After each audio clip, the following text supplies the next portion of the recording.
હવે મગફળીનો પાક વાવેલ છે, એમાં ઈયળોનું રાવું આવી ગયું છે, મુંડા છે, તરકીડી છે, ફૂગ છે.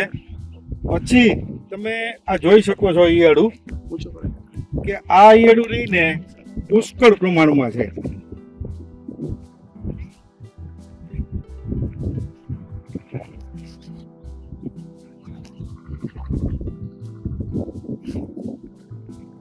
આ બે જાતની તો અત્યારે ઓલરેડી મગફળીમાં ચોટેલી છે, લીલી છે અને ખાંડડી છે.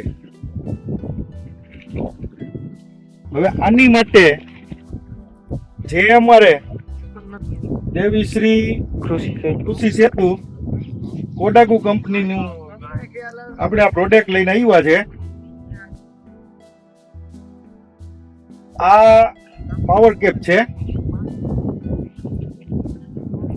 આ પાવર કેપ વાપરેલી છે. પછી આ ટ્રાઇકો છે, ટ્રાઇકો કેપ છે, આ વાપરેલી છે. પછી આ એનપીકે વાપરેલું છે. હવે આ ઈયળું, મુંડા, તરકીડી અને ફૂગ માટે એક આ વસ્તુ આવેલી છે જોરદાર. હવે આ વાપરવાની છે. આપણે આ સુરેશભાઈ છે, આપણા ખેડૂતભાઈ છે, એ તમને વાપરેલું છે એ બાબતથી તમને કહેશે. મારું નામ સુરેશભાઈ ઘનશ્યામભાઈ વિરાણી, મારું ગામ દલદેવડિયા, તાલુકો જામજોધપુર, જિલ્લો જામનગર. મેં આ વર્ષે પાવર કેપ, ટ્રાઇકો કેપ, આ કોડક કંપનીનો બેક્ટેરિયાનો જળસિયાનો મતલબ ઉપયોગ કરેલ છે. કોઈ જાતની રાસાયણિક દવાનો ઉપયોગ હજી સુધી કરેલ નથી, કે ડીએપી કે ખાતર કોઈ જાતનો ઉપયોગ કરેલ નથી. ખાલી બેક્ટેરિયા કોડાગુ કંપનીની પ્રોડક્ટનો ઉપયોગ કરેલ છે.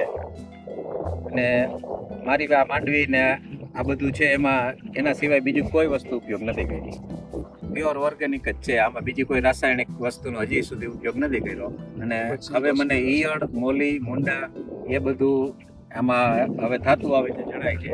85 વરસાદ પડ્યો હોવા છતાં આખા સિઝન મારો મોલ અત્યારે આવો છે. આ પરિસ્થિતિમાં એમાં થોડો રોગ બધો દેખાય છે. એના માટે થઈને હવે હું આ પાવડરનો ઉપયોગ કરવાનો, જેનાથી મોલી, મુંડા કે પછી બીજા કોઈ પણ ઈયળ છે કે કોઈ પણ જાતના રોગ હશે, એ બધામાં આ પાવડર એમાં કામ આવશે.